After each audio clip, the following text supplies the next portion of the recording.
July 12th, 1971. Kon Province, Central Highlands of South Vietnam. The rain has just stopped. Not the gentle kind, but the heavy tropical downpour that flattens leaves and turns narrow trails into dark, sucking mud. Steam rises from the jungle floor, wrapping the trees in a low white haze that smells of rot cordite and wet canvas. It is just past 0200 hours. Somewhere beneath the layered canopy, insects fall silent one by one as if listening. Captain Richard Halverson of the Special Air Service lowers his hand. 6 men freeze. They are deep inside territory, controlled by the North Vietnamese Army. No perimeter wire, no artillery support, no quick extraction. Each man wears blackened jungle fatigues, faces smeared with charcoal, and grease rifles wrapped in strips of cloth to deaden sound. Their boots are bare, rubber, thin-soled, chosen so carefully that they leave no recognizable tread in the mud. They are already late. Halvorsen glances at his watch. The luminous dial barely glows. Behind him, Sergeant Alan Pierce kneels, his eyes fixed on a narrow game trail cutting across the slope. Pierce is the patrol's point man, a veteran tracker who once followed a man across hard desert stone for 12 miles. Right now, he sees something wrong. The trail is empty. Too empty. No snapped twigs, no crushed ferns, no fresh scuff marks. The jungle here is alive and loud, and yet this strip of earth looks untouched. Pierce slowly raises 2 fingers and circles them inward. NVA patrol nearby. Close. Halvorsen does not speak. He shifts his weight, pressing his boot heel down gently, then lifting it straight up again. No slide, no smear. The men behind him mimic the motion, exactly each step deliberate, mechanical, rehearsed hundreds of times on training grounds thousands of miles away. This is a reconnaissance mission officially logged as a long-range penetration patrol. Unofficially, it is a hunt. Intelligence intercepted 3 weeks earlier indicated a senior NVA logistics commander would be moving through this sector under heavy escort. The man coordinated supply movements along hidden trails, feeding operations across the highlands. Finding him would mean mapping the arteries of the enemy's war effort. Killing him would be a bonus. Being seen would be a disaster. The SAS patrol moves again, sliding sideways into thicker vegetation. They do not push branches aside. They do not bend leaves. They part the jungle like water, then let it settle back exactly as it was. 50 meters downslope, a group of NVA soldiers crouch in silence. Lieutenant Tran Minh Duc grips his rifle, sweat running into his eyes. He has been tracking movement in this sector since dusk. Not footprints, something else. Absence. The jungle does not behave normally here. Birds flush too early. Cicadas stopping in patches. Trails that look untouched but feel watched. Tran has fought Americans for 6 years. He knows their signs. Crushed grass, cigarette ash, careless noise. But this feels different. He whispers to the man beside him, Corporal Nguyen Van Hoy. There is something here. Hoy nods. He feels it too. The sense of being surrounded without seeing anyone, of walking into a space already occupied. Tran signals his men to hold. No one moves. Minutes stretch. Sweat cools on skin. Somewhere uphill, water drips from a leaf to the ground, a single soft tap. Then nothing. Halvorsen's patrol waits less than 30 meters away, perfectly still. Breathing slowed. Rifles angled downward, eyes scanning not for shapes, but for disruptions. A leaf vibrating without wind. A shadow that does not match the moonlight. Halvorsen watches an NVA soldier stand, hesitate, then kneel again. He recognizes the posture, uncertainty, fear held in check by discipline. The SAS men do not engage. They are ghosts tonight, not killers. Their task is to pass through the enemy without leaving a mark to let the jungle absorb them completely. At 0217 hours, Tran gives the order to move on. As the NVA patrol slips away, the jungle exhales. Insects resume their chorus. The world resets. Behind them, unseen and unrecorded, the SAS patrol rises and continues north, leaving behind no footprints, no broken branches, no trace that anyone had ever been there. By dawn, NVA command would begin receiving fragmented reports. Patrols sensing something they could not name, trails that felt watched, men swearing they heard movement with no source. They would struggle to describe it. Later, in captured documents, the phrase would appear again and again, written by different hands in different units. Forest ghosts. Dawn does not arrive suddenly in the Central Highlands. It seeps in layer by layer, turning black into deep green, then into a dim gray that barely penetrates the canopy. The SAS patrol has already been moving for hours, body's low pace unhurried. What they do now is not haste. It is precision.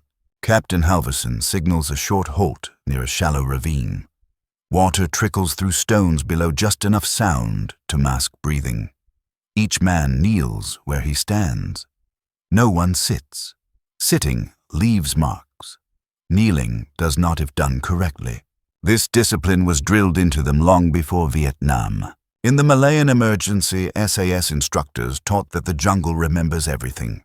A snapped stem, a displaced pebble, a bent blade of grass pointing the wrong way. Tracking was not treated as a skill but as a language. Every careless movement spoke loudly to those who knew how to listen. Halvorsen learned that lesson as a young lieutenant during training in Borneo. He remembered an instructor walking a patrol's route hours later, pointing silently at a disturbed fern, then at a scuffed root, then at a footprint barely visible in damp earth. The patrol had believed itself invisible. It was not. So in Vietnam, the rules were absolute. Boots were worn backward during certain movements to confuse direction of travel. Men stepped on rocks or roots whenever possible, even when it slowed them. If a branch had to be moved, it was bent slowly until fibers stretched rather than snapped, then released to settle back naturally.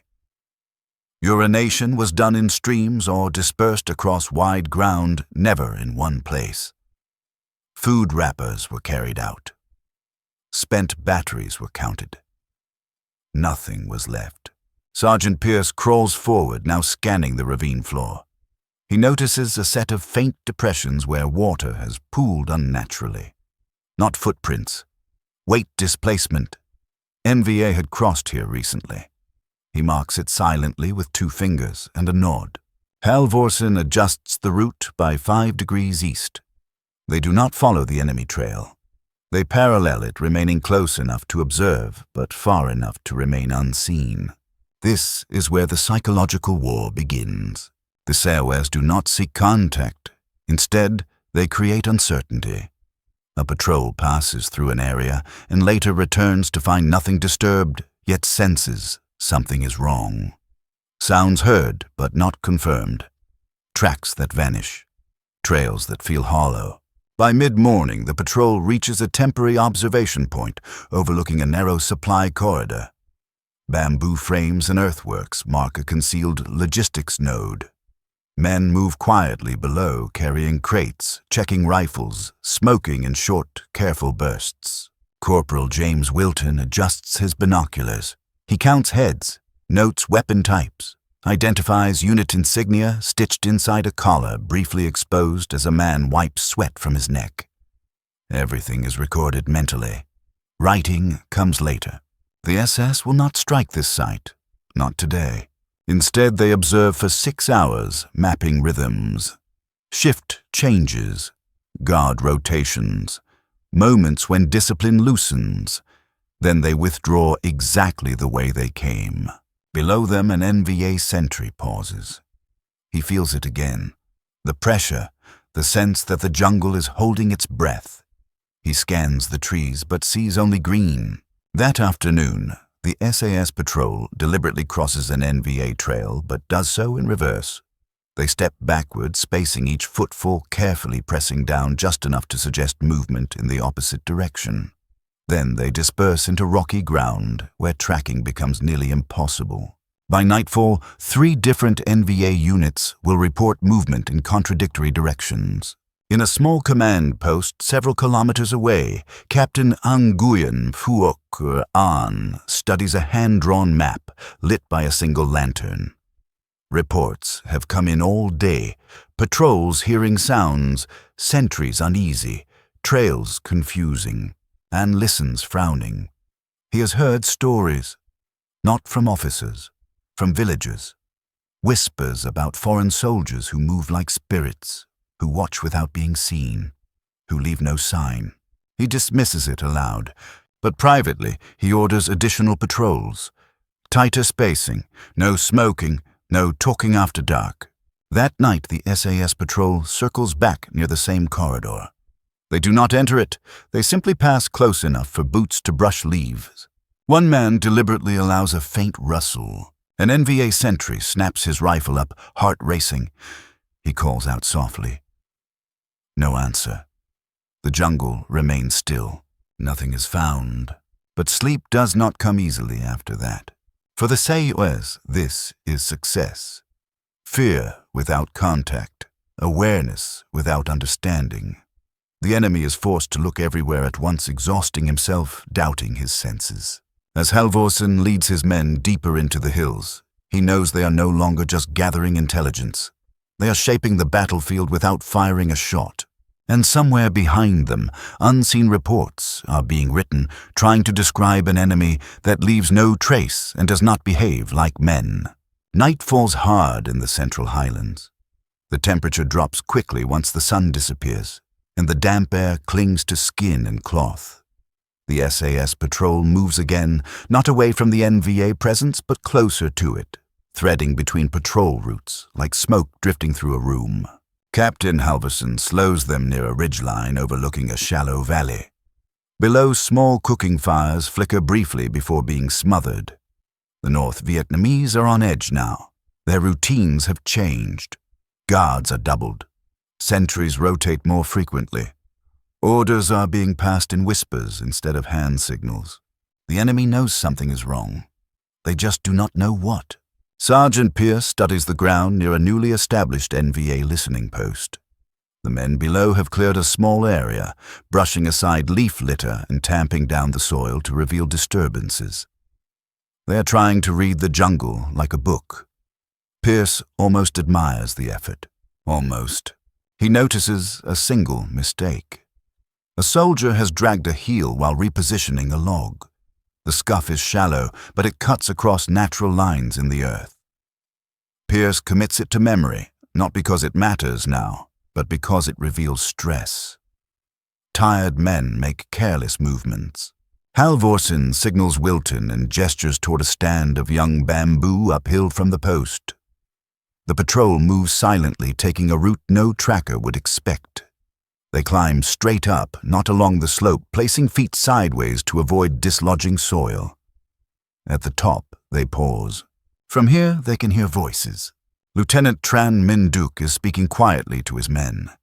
His tone is controlled, but the strain is there. He has been ordered to find the infiltrators, not drive them off, not wait them out. Find them. Tran does not like the order.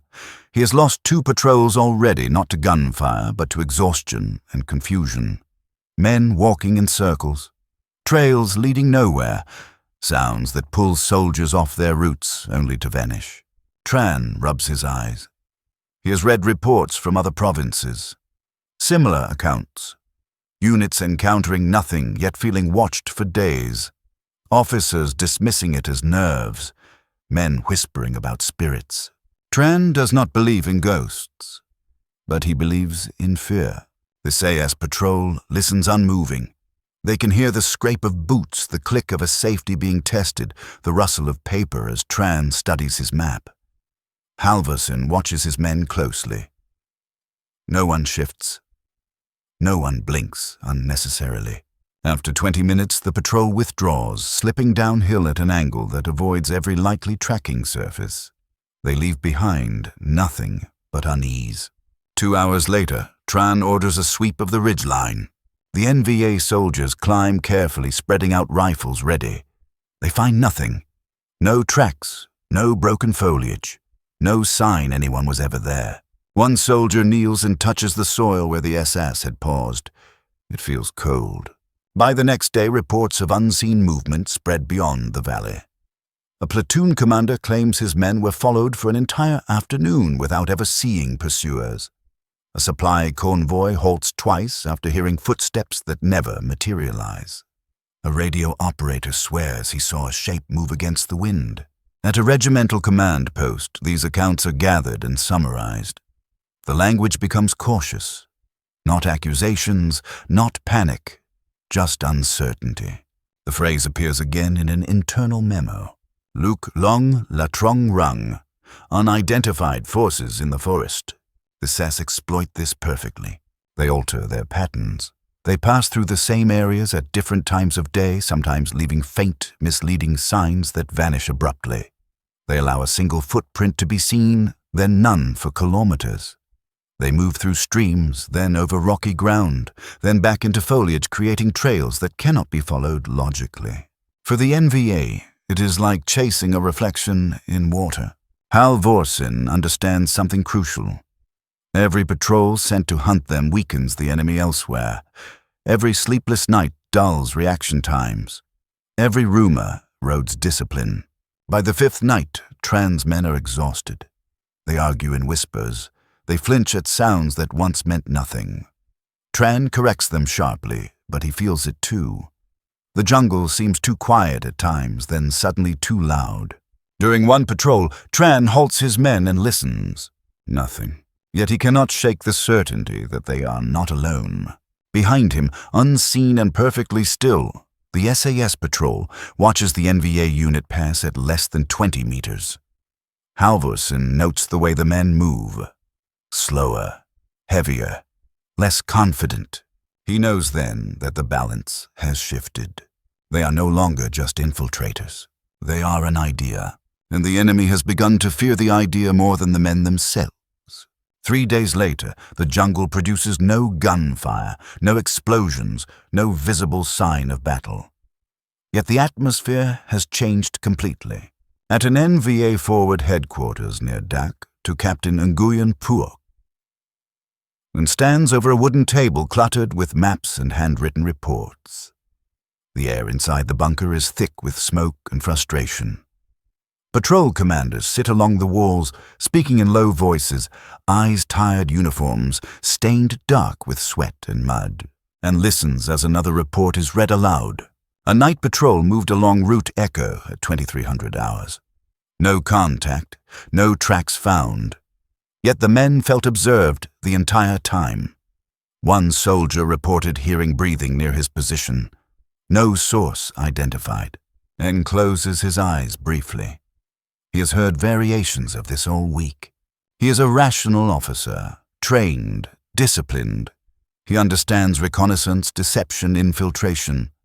But what troubles him is not what the reports claim happened. It is what they do not. There are no sightings, no muzzle flashes, no shell casings, no wounded, no dead. And orders increase patrols anyway. He tightens curfews. He forbids small unit movement after midnight. He instructs men to move in groups of no fewer than 10. It is the opposite of what jungle warfare doctrine recommends, but doctrine does not account for an enemy that cannot be seen. That same night, the SAS patrol executes a maneuver designed not to kill, but to unnerve. Just after dusk, Corporal Wilton deliberately allows a cooking fire to be spotted from a distance. A faint glow. Then nothing. The patrol withdraws silently, circling back hours later. An NVA squad arrives at the fire site cautiously. They find warm ashes. No tracks leading away. The ground around the fire is undisturbed. It is as if the men who made it rose straight into the trees. One soldier crosses himself without realizing it. Sergeant Pierce, watching from concealment, notes the moment. He has seen it before in other wars. Fear crossing a cultural boundary, taking on a shape that doctrine cannot erase. The SAS move again before dawn, passing near a water point used by multiple NVA units. They move through the stream itself, stepping only on stones. At one bend, they stop briefly and stand still, allowing the sound of water to erase any trace of their presence. Later that morning, an NVA patrol arrives. They find disturbed stones, but the trail leads nowhere. The men argue over which direction the enemy went. Voices rise, discipline frays. By now, the phrase "forest ghosts" is circulating unofficially among the troops. Not spoken in front of officers, but whispered between men on sentry duty, muttered during halts. It is easier than saying the truth, that they are being hunted by something they cannot see. At SAS Patrol Headquarters, far from the jungle, the mission remains just another line in an operational log. No one there hears the rumors spreading through NVA ranks. No one sees the effect of a single 6-man patrol reshaping an entire sector's behavior. Halvorsen receives a coded update via burst transmission.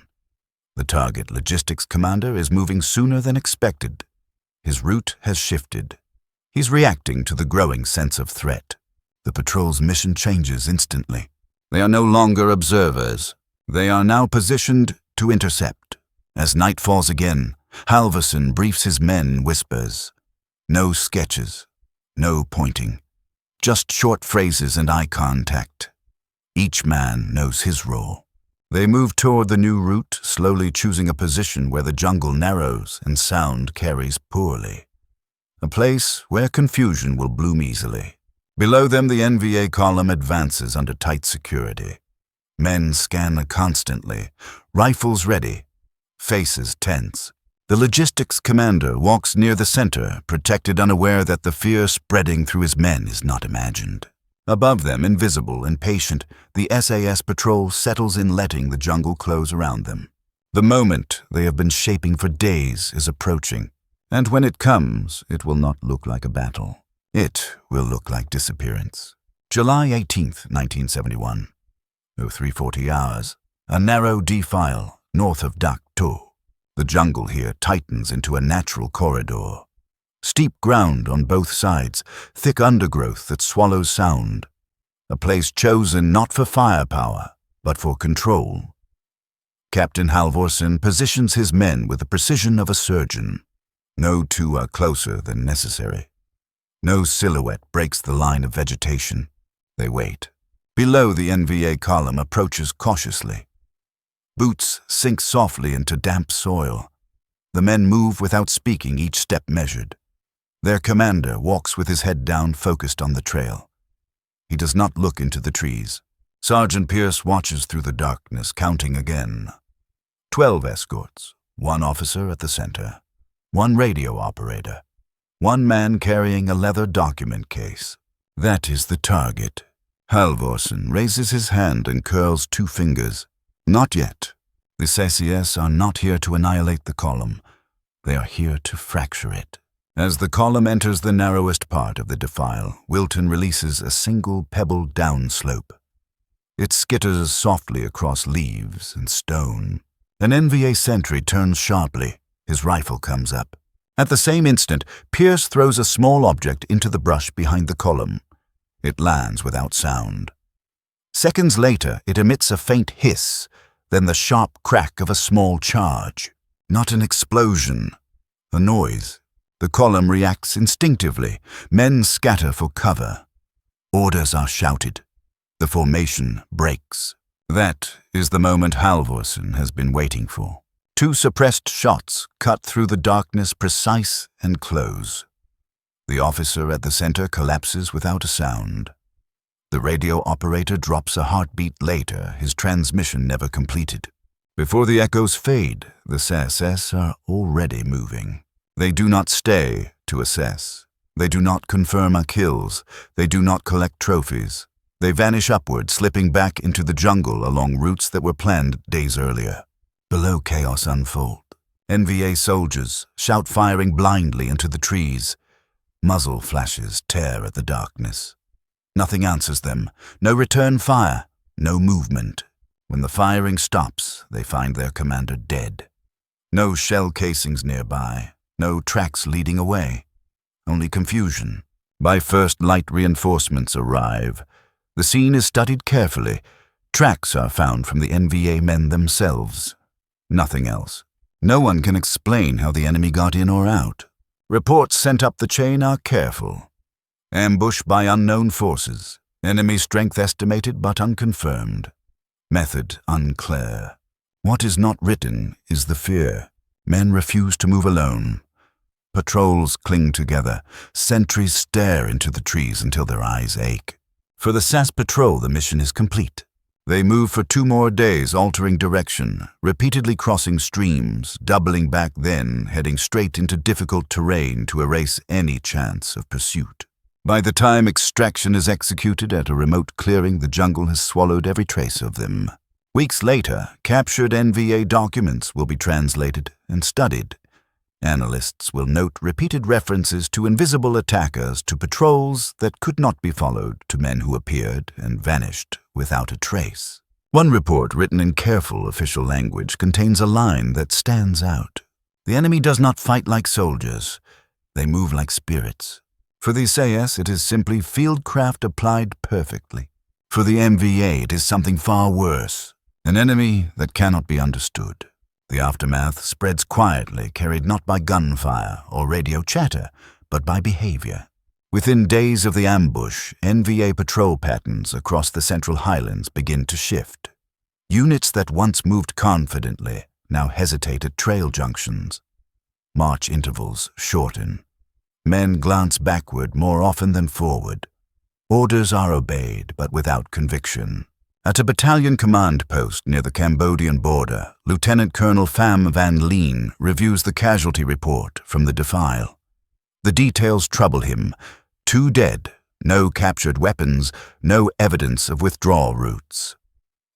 The enemy did not linger. They never do. Lien circles a finger on the map where the ambush occurred. It is not a tactically aggressive position. It is not ideal for a prolonged fight, which tells him something important. This enemy does not seek control of terrain. They seek control of perception. Lien orders counter-tracking teams into the area. Experienced men, former hunters, soldiers trained to read the ground like scripture. They begin at first light, moving slowly, examining soil leaves roots. They find nothing. One tracker kneels for nearly an hour over a patch of earth where the SAS patrol had paused briefly before the ambush. He touches the soil, smells it, rubs it between his fingers. "It is wrong," he finally says. Lien asks what he means. The tracker shakes his head. The jungle has been disturbed. Then corrected. This is not an answer Lien can put into a report.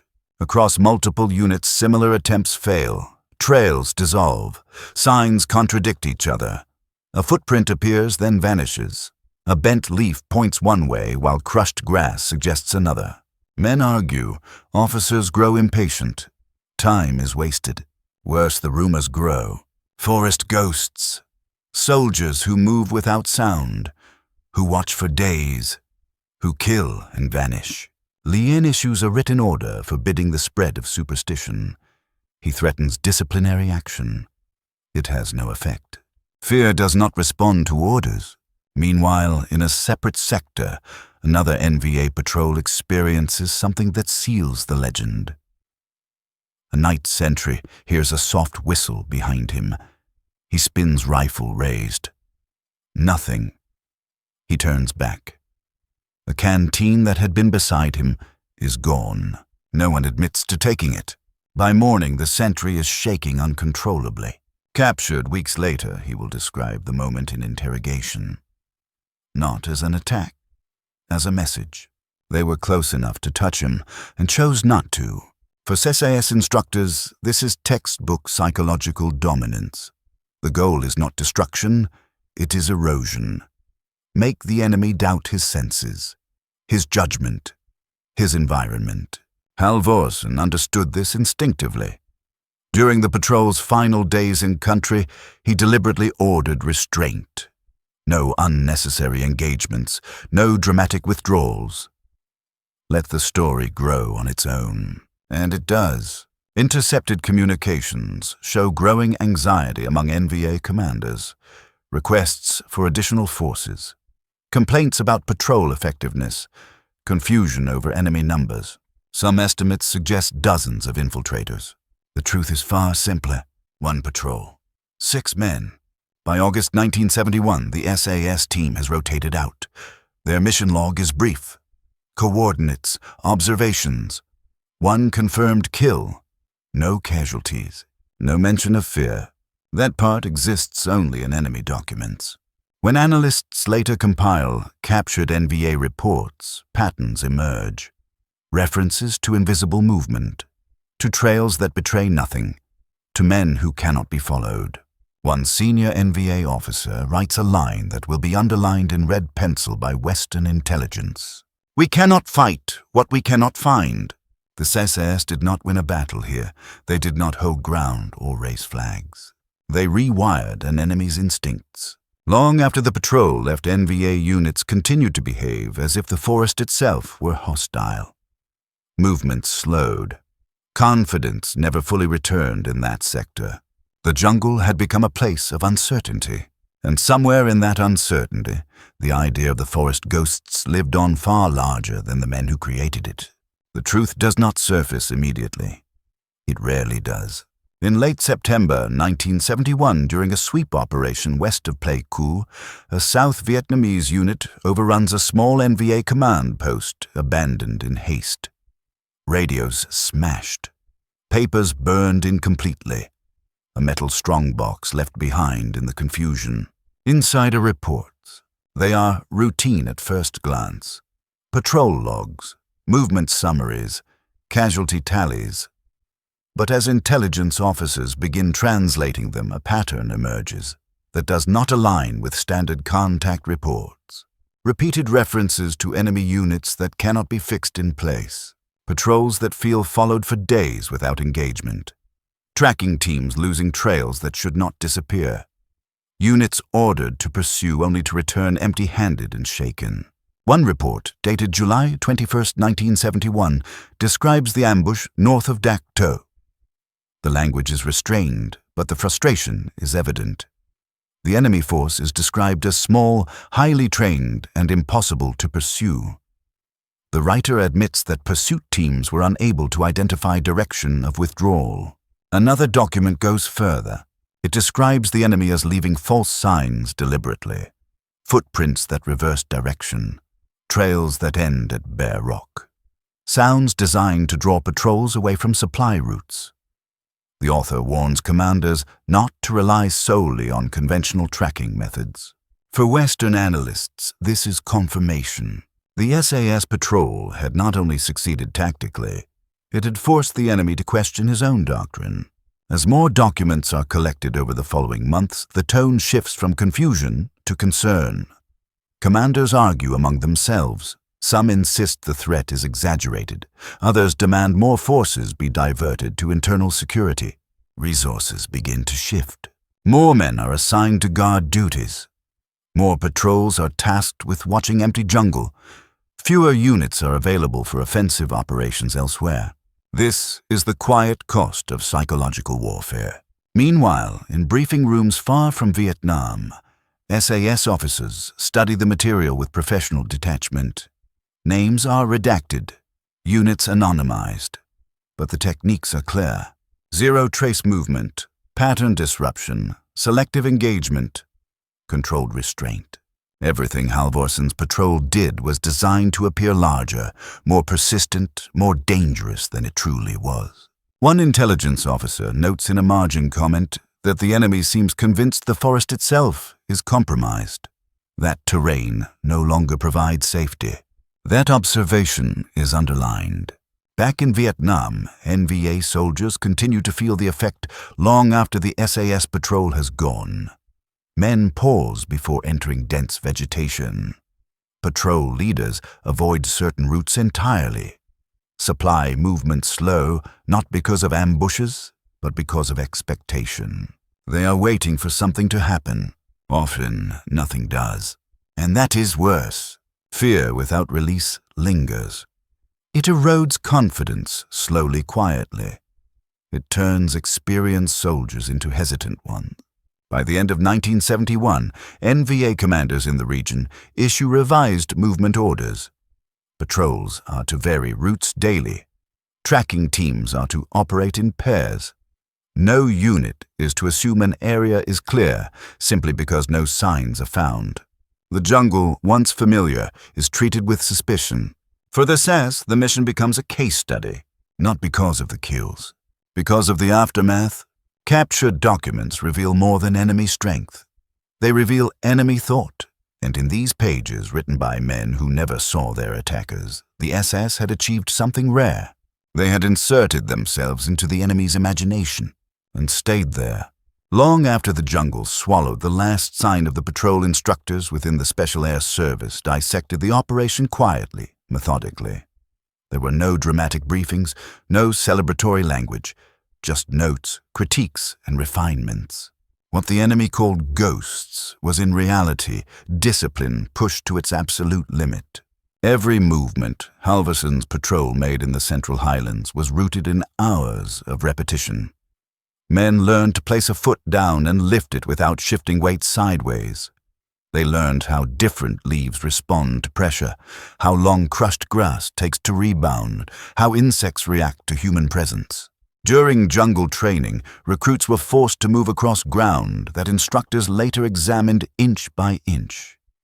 If a single blade of grass lay wrong, the exercise failed. If a stone was turned unnaturally, the patrol repeated the route. It was not enough to move silently. They had to move invisibly. In Vietnam, that training paid dividends. The patrol's restraint was as important as its aggression. Shots were fired only when necessary. Even the ambush was designed to appear incomplete, unresolved. Enough to kill, but not enough to explain. That incompleteness fed the myth. Psychological warfare rarely announces itself. It operates best when the enemy fills the gaps with his own fears. The SAS allowed those gaps to remain wide. Captured NVA reports reveal repeated attempts to rationalize what they were facing. Some officers insisted they were dealing with a new reconnaissance unit. Others suggested multiple patrols operating in rotation. A few speculated about local guides assisting the enemy. None of these explanations fit the evidence, because there was none. The absence of evidence became the evidence. For SAS planners, this reinforced a core principle. A small, highly trained force could exert disproportionate influence if it controlled not just the ground, but the narrative. The jungle itself became an ally. Sound was masked. Tracks were erased by rain and insects. Vegetation closed behind movement. The SAS simply learned how to let the environment do the work. In one internal note, an SAS officer wrote that the patrol had allowed the jungle to remain natural. The enemy, in contrast, had fought it, clearing ground, marking trails, imposing order. That difference mattered. By fighting the jungle, the NVA made themselves visible within it. By blending into it, the SAS vanished. This lesson extended beyond Vietnam. Similar techniques would be applied in later conflicts adapted to deserts, mountains, and urban terrain. But the Central Highlands operation remained a pure example. No technology, no air support, just men, patience, and understanding of human fear. When veterans of the war later spoke privately about the forest ghosts, they did not boast. They corrected assumptions. There were no supernatural elements, no tricks beyond skill, but they acknowledged the effect. One former SAS trooper remarked years later that the enemy never stopped looking for them, even after they were gone. That, he said, was the point. The myth endured because it was useful. It multiplied their presence without multiplying their numbers. It forced the enemy to see danger where there was none. By the time the war moved on and the jungle returned fully to itself, the idea of invisible soldiers lingered. Stories passed between units, warnings given to new recruits. Do not trust the forest, it watches back. The SAS patrol never intended to create a legend. They intended to complete a mission. The legend was simply a byproduct of doing it perfectly. By late 1971, the forest no longer needed the SAS to be present for their influence to be felt. North Vietnamese units moving through the Central Highlands began operating as if an unseen observer were always nearby. Patrols halted more often. Men listened longer. Progress slowed to a crawl in areas that had once been crossed routinely. Silence itself had become threatening. In one intercepted communication, an NVA platoon leader reports abandoning a planned overnight halt because the jungle was too quiet. No birds, no insects, just stillness. He writes that his men refused to rest, convinced something was waiting for them to sleep. Nothing happened that night. But the decision cost time, energy, and cohesion. This was the final evolution of the SAS effect. The enemy no longer needed contact. Fear had detached itself from cause. It existed independently, shaping decisions on its own. Senior NVA commanders recognized the problem even if they could not solve it. Orders were issued emphasizing discipline, rational assessment, and confidence. Political officers were dispatched to address superstition and rumor. Yet the language of these directives reveals the underlying concern. They warn against imagining enemies where none exist, which implies that imagining them had already become common. For soldiers on the ground, the distinction mattered little. They still had to move through the same jungle, along the same trails, under the same canopy that had once concealed invisible attackers. Every rustle felt deliberate. Every shadow suggested intent. A veteran NVA sergeant later recalled that the worst part was not being attacked. It was knowing that you could be attacked at any moment without warning and without understanding how. That uncertainty eroded trust. Men questioned their own senses. Patrol leaders hesitated. Confidence drained, slowly replaced by caution bordering on paralysis. The SAS patrol had achieved something rare. They had forced a conventional force to operate defensively against nothing. From a purely military perspective, the results were measurable. Supply movement slowed. Patrol effectiveness dropped. Units diverted manpower to internal security. Commanders became risk-averse, all without sustained combat. In later intelligence assessments, analysts would note that the SAS had demonstrated how psychological pressure could magnify physical presence. 6 men had imposed the perceived weight of many more. But these assessments missed something important. For the NVA soldiers who lived through it, the forest ghosts were not an abstract concept or a lesson in doctrine. They were a lived experience, a constant tension carried through every step. Even months later, after the patrol had long since departed, some units continued to avoid certain routes entirely. Not because of ambush history, but because of memory. The jungle remembers, and so do the men who fight in it. As the year drew to a close and operations shifted elsewhere, the Central Highlands slowly returned to routine. Patrols resumed. Confidence crept back unevenly. But something had changed. The idea that the forest could hide an enemy so completely, so patiently, never fully went away. It lingered, passed down, quietly shaping behavior long after the threat itself had vanished. For the SAS, this was not mysticism. It was the deliberate application of silence. And silence, once weaponized, is difficult to disarm. Years later, when the war in Vietnam is dissected in reports, memoirs, and quiet conversations between veterans, the Central Highlands operation barely registers as a footnote. There is no famous battle name attached to it, no dramatic casualty figures, no captured photographs. Yet its impact survives in an unusual place, in the language of the enemy. Captured NVA after action, reviews from the early 1970s show a subtle but lasting shift. Greater emphasis on counter-infiltration, increased suspicion of terrain previously considered secure, repeated warnings about enemies who do not announce themselves. None of these documents mention the SAS by name. They do not need to. The concept had already taken root. The belief that a small number of highly disciplined soldiers could dominate a space without occupying it. That invisibility itself could be decisive. For the SAS, the patrol becomes a quiet benchmark. Instructors refer to it obliquely when teaching fieldcraft. not as a story of heroism, but as proof of principle. That perfect concealment creates more pressure than overwhelming force. That patience outperforms aggression. Men who trained new recruits in later decades would repeat the same lessons. Control your movement, respect the ground. Let the environment work for you. Never give the enemy certainty. Those lessons, refined in the jungles of Malaya and Borneo, reached their purest expression in Vietnam. For the NVA soldiers who encountered the forest ghosts, the experience was personal. Some would later describe it not as fear of death, but fear of exposure. The sense that every mistake, every careless movement might already be observed. That feeling does not fade easily. One former NVA officer, interviewed years after the war, spoke of the Highlands patrols with visible discomfort. He said they never knew when the enemy was near, only that he might be, that the forest itself no longer felt neutral. He paused before adding that this was worse than facing artillery or airstrikes. Those threats were visible, understandable. This one was not. The SAS patrol never returned to that sector. There was no follow-up ambush, no sustained campaign, and that absence was deliberate. The myth was allowed to stand on its own. In warfare, repetition can dull fear. Silence sharpens it.